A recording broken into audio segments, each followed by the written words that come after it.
¿Qué tal? ¿Cómo están amigos y amigas de esta comunidad? Como siempre un gusto, como siempre un placer. Creo que tengo el micrófono al revés, a ver, ponérmelo así. Creo que ahí se escucharía mejor, ¿no? Oiga, tenemos tres historias muy particulares. Tal vez incluso vamos un poco tarde con ellas, pero me interesa no dejarlas pasar en el marco también de los problemas que se generan en nuestro país, más allá del entorno del narcotráfico, de la economía. Una sí tiene que ver con política, pero tiene que ver más con ese racismo y clasismo que diversos personajes del ámbito académico, intelectual regularmente manejan, porque hay que ser muy honestos, con sus excepciones, por supuesto, porque hay grandes académicos y académicas, intelectuales y demás. Hay otros que se sienten paridos por Dios, hay otros que se sienten de verdad parte de ese Parnaso, ¿no? En donde su palabra es ley, en donde su simple presencia ayuda a embellecer cualquier tipo de árido paisaje y cuyos pronunciamientos se vuelven la referencia obligada, aunque no quieras, de millones y millones de personas. Es un ego tan grande, una soberbia tan grande la que caracteriza a estos personajes que en muchas ocasiones se les olvida incluso que parte fundamental de la comunicación, sobre todo vertida por personajes de su sector, pues pasa directamente por su calidad de docentes, pasa por su capacidad pedagógica.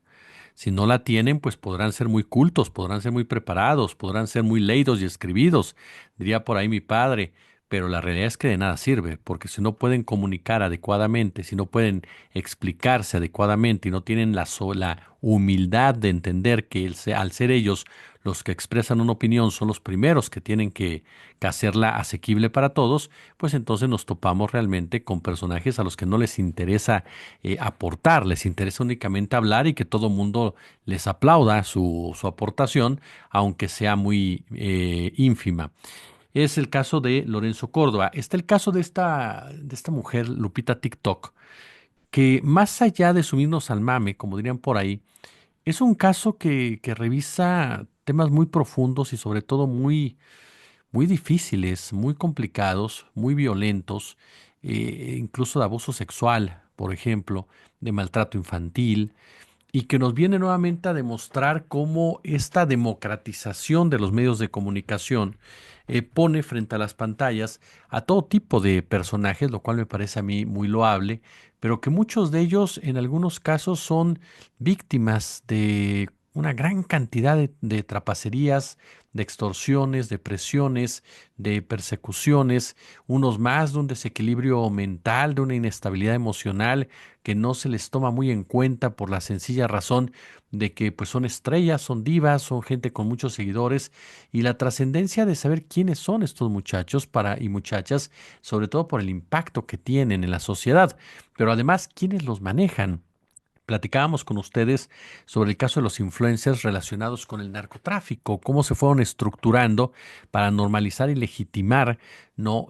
Un discurso a un cártel, a un grupo criminal, ¿no? Amparándose como los narcocorridos en la libertad de expresión, pero que en realidad juegan un papel criminal. Ahora, muchos de ellos luego platicas o ves ciertas reacciones, das seguimiento y te das cuenta que se meten en asuntos que no tienen capacidad de manejar, pero que son seducidos por el dinero o peor aún, hay grupos que los obligan también a hacer las cosas a algunos de ellos. Ese es el otro tema. Y el tercero que le vamos a presentar, pues tiene que ver con un hecho que ustedes me reportaron y yo les agradezco mucho a través de nuestra cuenta de Facebook a mi querida Elda Romero, a quien le agradezco por supuesto que nos haya hecho llegar esta información sobre Octavio Paredes López, este científico reconocido de nuestro país, quien fue golpeado brutalmente por un francés, esto en Irapuato, ¿no?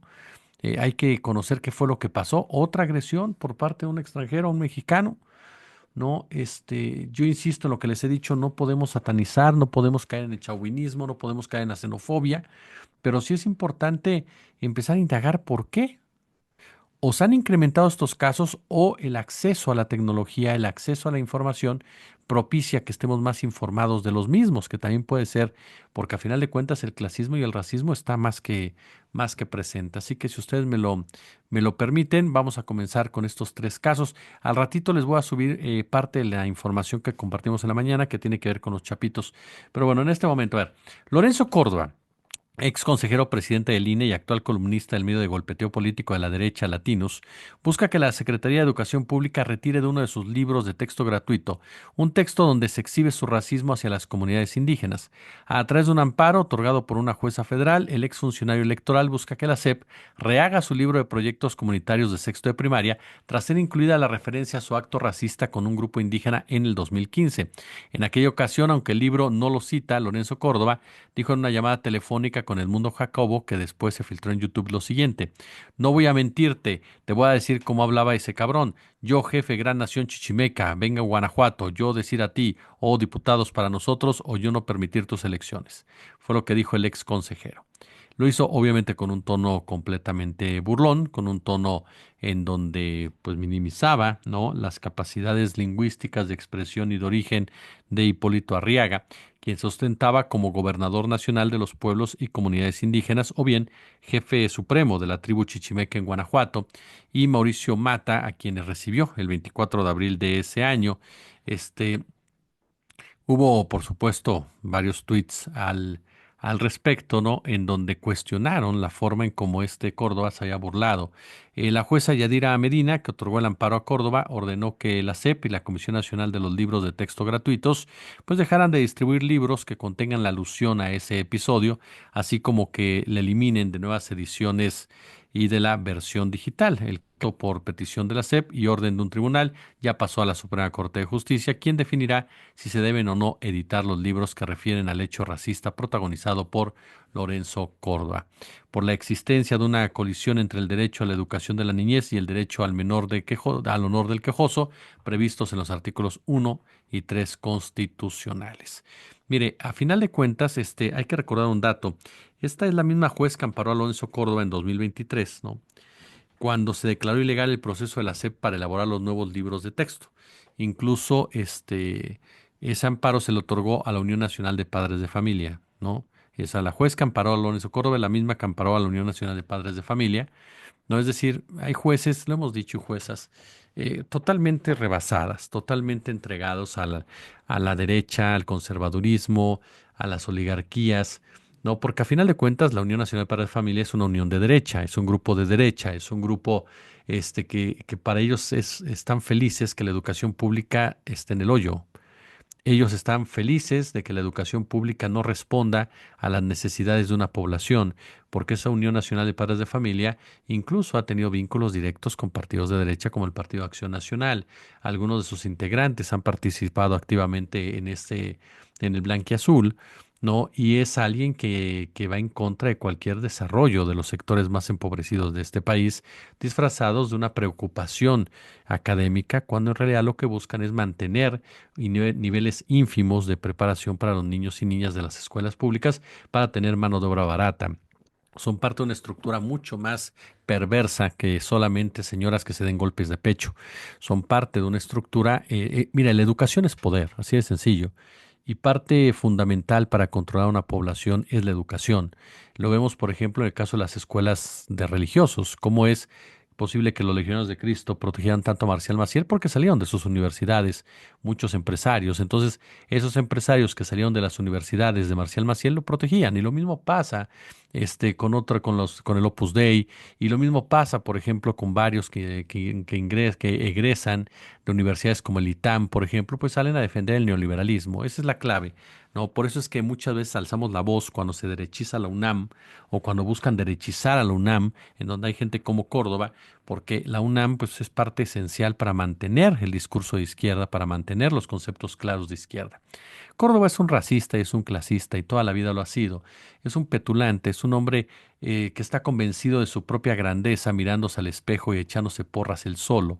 Es un hombre que traicionó la democracia cuando decidió jugar un papel activo a favor de candidatos de la oposición y a favor de la oposición misma por sus relaciones con Claudio X González. Todo ello lo justificaba como una especie de cruzada en contra del autoritarismo de López Obrador, y fue uno de los hombres que aseguró que López Obrador iba a ser un presidente tan autoritario que la democracia estaba en riesgo, cuando en realidad la democracia, el proceso como tal, se efectuó de manera adecuada. Es cierto que en otros programas no cayó en la estridencia de una Denise Dresser o de un Héctor Aguilar Camín, quienes de plano llegaron a hablar de una manera tan irresponsable de que el Estado había metido las manos en la elección y todo ello. Eso es cierto, pero eso no exime a Lorenzo Córdoba de ese clasismo y racismo que lo ha caracterizado y que esta frase lo va a llevar por siempre. Eso es lo que les preocupa mucho, que su legado quede completamente manchado sin darse cuenta que ya quedó.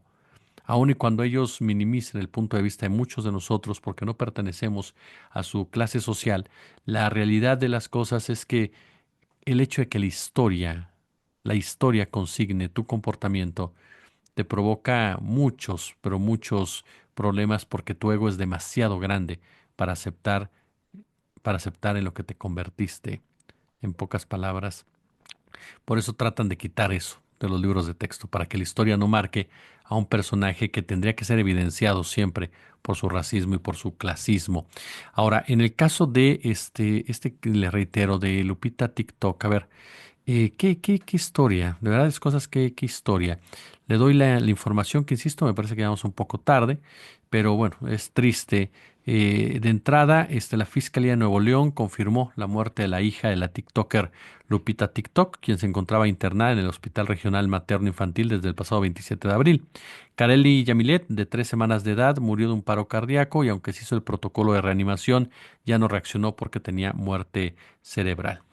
Carelli había sido ingresada de emergencia el 27 de abril, presuntamente por deshidratación severa, fiebre y convulsiones. Posteriormente, medios locales reportaron que también presentaba un cuadro de meningitis y desde entonces su estado de salud fue considerado grave y se encontraba con soporte vital. Si nos damos cuenta, esta es una bebé completamente abandonada. Es decir, que sus padres, ninguno de ellos asumió una responsabilidad en el cuidado, ¿no? Por el simple hecho de la deshidratación severa, más las complicaciones originadas por otros problemas de salud. Pese a las esperanzas expresadas por la familia, los estudios realizados confirmaron el peor escenario médico posible. Por supuesto que este caso pues, ha estado inmerso en la controversia y lo primero que yo insisto en preguntar es, ¿por qué no cuidaron a esta bebé? ¿Quiénes son los responsables de no cuidar a esta bebé? Y ahí nos vamos a topar con una historia bastante, pero bastante truculenta. ¿Por qué? Porque hablamos de una pareja cuyas diferencias de edades pues son bastantes. Ella tiene 22, él 46. Hay rumores de parentesco consanguíneo que avivaron la conversación en redes sociales. Este, Él, ¿no? El hombre, negó tajantemente cualquier vínculo familiar con Lupita y sostuvo que el hospital no actuó correctamente desde el nacimiento de la bebé. Es decir, le echó la culpa literalmente al hospital. Además, el pasado 10 de mayo, el padre de la bebé fue detenido por una denuncia en su contra por haber abusado a un adolescente con una discapacidad. Ricardo N., padre de la menor, se encuentra detenido, acusado de este delito de equiparable a la violación por su presunta responsabilidad en el abuso en contra de una mujer por haber sostenido relaciones sexuales con ella y procreado una hija cuando ella no estaba en condiciones. Es decir, Lupita TikToker es una persona, según los médicos que la han visto, con vulnerabilidad cognitiva. Es una persona que no puede hacerse cargo de sus responsabilidades en ese marco y por lo tanto cuando tú tienes una relación sexual con una mujer en estas condiciones, puedes ser acusado, como en este caso, de abuso sexual. La orden de aprehensión en contra de Ricardo N. se ejecutó el pasado 10 de mayo. La audiencia de imputación se realizó al día siguiente. Sin embargo, su defensa solicitó la duplicidad de término constitucional para resolver su situación jurídica. Este, Hay que mencionar que ya fueron informados los padres de la menor, de la bebé, ¿no? Ya fueron informados. Y es que fue muy particular porque este caso, por lo que yo entiendo, se dio a conocer públicamente a raíz de un video en donde se observa precisamente a la bebé en condiciones de abandono, ¿no? Entonces, hablamos, como les decía, ¿qué hay detrás de muchos de estos chicos y chicas quienes abren la computadora, ponen una cámara o toman el celular y se convierten en referencia? Porque entiendo que esta Lupita TikTok tenía muchos seguidores y tenía un peso específico en el día a día. ¿Qué es lo que hay detrás de ellos? ¿Quiénes son sanos emocionalmente? ¿Quiénes están en condiciones realmente de ser una influencia para los demás? ¿Quiénes están padeciendo una tragedia? Desde mi punto de vista, lo más importante de esto es uno, una bebé que muere ante un descuido total, pero también una mujer que es víctima, con la información que hay aquí, que es víctima de un hombre que se aprovecha de sus vulnerabilidades, de un hombre que se aprovecha de sus condiciones psicológicas, se aprovecha de sus condiciones cognitivas. Es decir, estamos hablando de un hombre que se aprovecha de toda esta situación para manejar sus finanzas, para manejar precisamente todo lo que ella pudiera explotar en sus redes sociales, ¿no? Y esa es la gran pregunta también, ¿quiénes están detrás de estos muchachos? ¿Quién cuida a muchos de estos muchachos de no caer en manos de este tipo de personajes? Porque aquí hablamos de diferentes tipos de abusos. El abuso laboral, ¿no? En donde tú explotas a alguien para que grabe videos, para que salgan videos, para que detonen videos, y eso te genera a ti una ganancia importante. El abuso emocional, ¿no? Por la presión a la que la sometes, y el abuso sexual, al no ser una persona con capacidades suficientes para aceptar una relación contigo, tú abusas directamente de ella. Entonces hablamos de un personaje sumamente siniestro que es el responsable de toda esta cadena de horrores que nos deja este caso en particular. Y no se trata de ponernos en el puritanismo ni nada, ni mucho menos, pero sí se trata de pensar un poco más en lo que hay detrás de una cámara y ponerle también mucha atención a lo que pasan chicos y chicas en esas condiciones que pueden estar siendo víctimas de extorsiones, víctimas de presiones, víctimas de manipulación, víctimas de explotación por parte de sus seres más cercanos, ¿no? O necesitados de apoyo emocional, de apoyo para combatir la depresión, de apoyo en un momento dado para saber cómo se encuentran ellos cognitivamente, en fin.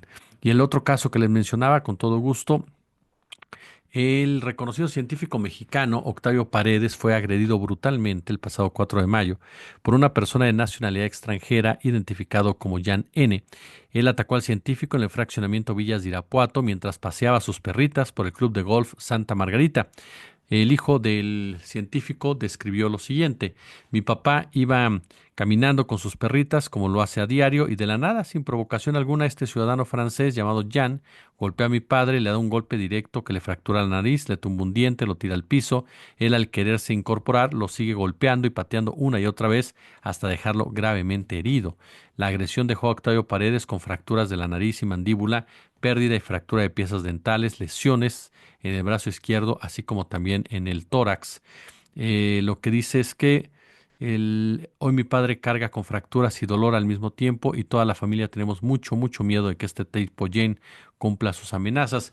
El ataque ocurrió luego de que una de las perritas de Paredes se acercó al domicilio del agresor y la perrita nunca entró a la propiedad privada, es el campo de golf. Ella se paró a unos 5 metros de la reja que divide su casa de la barda y al intentar recoger a su mascota, su padre fue recibido con violencia extrema.